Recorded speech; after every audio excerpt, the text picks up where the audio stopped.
The sea is deep and full of terrors. By PocketOxford. I'm a fisherman. Been working off the Norwegian coast for years. Up in Lofoten, where the continental shelf drops down from 200 meters to 2,000 meters right off the island, straight into the abyss. The water can be treacherous. These days, fishermen only rarely die. But back in the day, pretty much every family had a tragedy of their own. Some had many.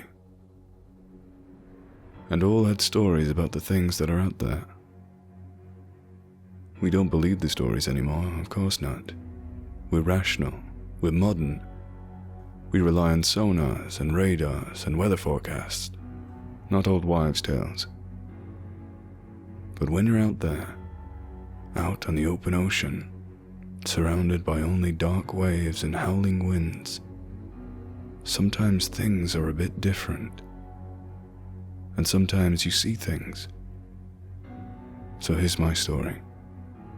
My story about the things that are out there. We had been on the open ocean for days, searching for herring. The silver of the ocean, as we like to call it up here, didn't pay like silver, that's for sure. We hadn't found much this time. We had been using the sonar all the way from Norway, seeing the depth meter increase until it stopped measuring at 600 meters. The GPS could inform us that at our current location, the depth should be 2,000 meters. We were a bit further out than usual. We tended to fish on the edge of the continental shelf, right where the ocean floor dropped away below you. It was starting to look like another dud day. Actually, it was looking particularly dud. Usually we would get something, some fish, just not the schools of herring we preferred. But today, no blips on the sonar, no fish at all. I stared out over the ocean. The sky was overcast, the wind was quiet, but the ocean waves still rolled relentlessly onwards. Round, lazy like giant sleek caterpillars rolling across the ocean surface. The boredom could be vicious on these ships. The rest of the crew were below deck. Only the new kid was up here with me, manning the rudder. I was alone on the deck. Nothing to see, nothing to do, except stare at the waves like my father, like his father before him, and so on. Every once in a while I stopped to consider the immense depths below me. All the things that could be hidden in the deep, in the dark. When I was a child, I was terrified that a Russian submarine would breach next to me, or a giant whale, or worse. But there were fewer Russian submarines these days, and I'm less scared at the depths. Well, I was. "Hey boss!" The kid I had put at the rudder was waving at me from the bridge. "Boss, come look at this!" "What?" "Boss, there's something..." He broke off, pointing to the sonar screen. "Something weird." I looked at the screen. I frowned. The depth reader said we were sitting at 300 meters. "What the hell?" I muttered. "Did you fiddle with it?" I added in a stern tone. It was the new kid after all. He said he knew how to use the equipment, but I wasn't sure I trusted him yet. "Fiddle with it?" "Fiddle with it!" "No, I just used it like you're supposed to, boss." "Well, how do you explain that the depth reader says we're sitting at 300 meters when we both damn well know we're over the abyss at 2,000 meters at least?" I dunno." "You dunno, but I know, because you fiddled with it, that's why." "No, boss, I swear I didn't, boss." He looked terrified. I fought the urge to smile. I couldn't help myself with the new kids. I just had to play the gruff old fisherman. But in my defense, I was also fairly sure the kid had done something dumb. If he had messed up the sonar, we were sitting blind out here. Might as well go home right away. Not worth the gas to sail around with nothing but your gut telling you where the fish are. Boss? Something's happening. He sounded terrified. He should be. A term a new one once had figured out how he'd ruined our chance of a catch. I looked at the screen. The depth was decreasing. It was at 250 meters now, and it slowly ticked down. What the hell? I racked my brain for anything the kid could have done to make the sonar malfunction like this. Nothing came to mind. Boss? The kid asked tentatively. Do you think it's like a giant whale or something? 200 meters. Nah, whales don't like sonar. Whatever the fuck it is, it ain't no whale. I kept my voice steady. Didn't want to worry the kid. 150. Are we going back towards land? The kid asked hopefully. Nah. I glanced at the GPS. Part of me was hoping that the kid accidentally set the ship to go full steam backwards towards land. Like I wouldn't have noticed. We weren't moving.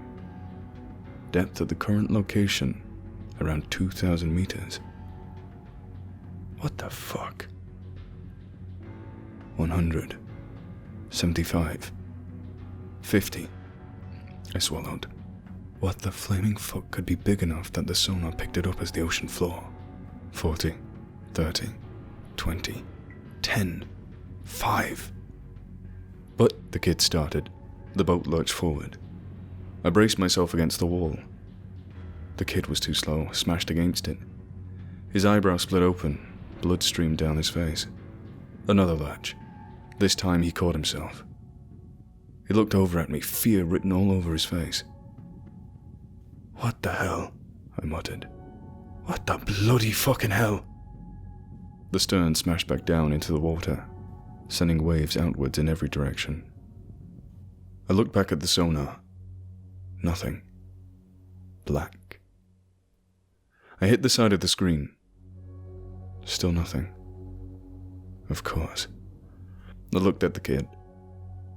It looked like he had seen a ghost. Boss, he said quietly. What the hell was that? I have no fucking clue, I said in a low voice. No fucking clue. The sonar was gone. One of the guys who had slightly more technical acumen than me tried fixing it, to no avail. It was like the part that sent the actual sounds out was just gone. We headed back for land. Like I said, no point of wasting gas out here if the sonar was out. And frankly, I did not want to stay in that spot for another minute if I could avoid it. Once safely docked, we checked the whole boat. It was fine mostly, except the underside was covered in strange scratches. I've been fishing since I was 14.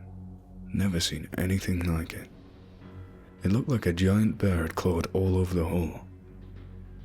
No, not a bear. The marks were too irregular. I had no idea what had made those marks.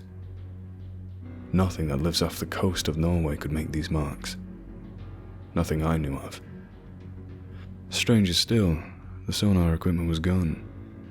It was ripped out. It looked like something had just grabbed onto it and yanked it out.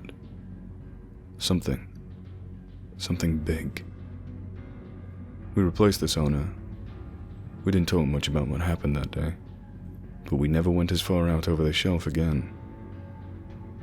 The kid went into a different line of work. I don't blame him. I've thought a lot about what happened that day. I still don't know the answer, and I don't think I ever will. I don't think I want to. What I do know is that sonar disturbs the waters. The sound is heard by most large sea animals. It scares off whales, messes with the balance and orientation of squids. Someone said that sonar is like blasting AC/DC at old folks, to whales. And humans have been out there, blasting AC/DC for generations. Let me tell you what I think. I think we woke something up. Something that got pissed off. Something that decided to rip out the cord of the boombox, so to speak. Something that was polite enough to let us off with a warning. Something that might be less forgiving the next time it's woken up from its slumber.